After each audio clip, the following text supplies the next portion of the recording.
एक दिन की बात है, एक छोटे से गांव में जो पहाड़ों की गोद में बसा हुआ था, वहां दो भाई बहन हादी और मिन्हल नाम रखते थे।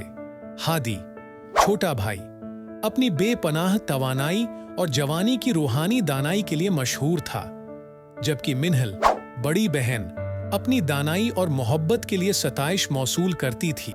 एक दिन उनके पेरेंट्स बीमार हो गए।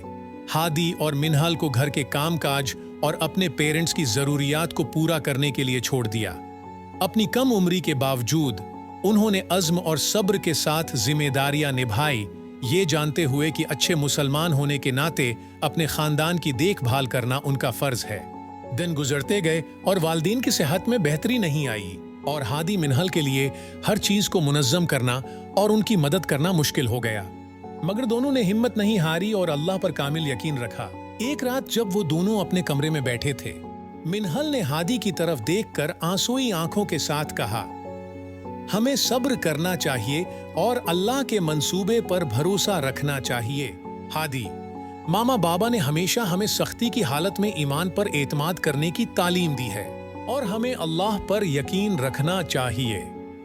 मिन्हल ने हादी की बात सुनी और उसको अपने भाई की इस सोच पर बहुत खुशी हुई। फिर मिन्हल ने हादी को अल्लाह से दुआ मांगने को कहा और दोनों ने अल्लाह से दुआ मांगी। आखिर में उनके पेरेंट्स की सेहत बेहतर हुई और वो अपनी बीमारी से सेहत याब हो गए। हादी और मिन्हल के गैर मुतज़लज़ल ईमान और लगन ने उन्हें तारीक तरीन वक्तों में देखा और उन्हें सब्र की अहमियत, अल्लाह पर भरोसा और मुसीबत के वक्त खानदानी रिश्तों की मजबूती की याद दिलाई। इस कहानी से हमने ये सीखा कि हमें हर हाल में अल्लाह पर कामिल यकीन रखना चाहिए और सब्र का दामन नहीं छोड़ना चाहिए। मज़ीद स्टोरीज के लिए पेज को लाइक, शेयर और सब्सक्राइब करें और बेल आइकॉन पर क्लिक भी करें।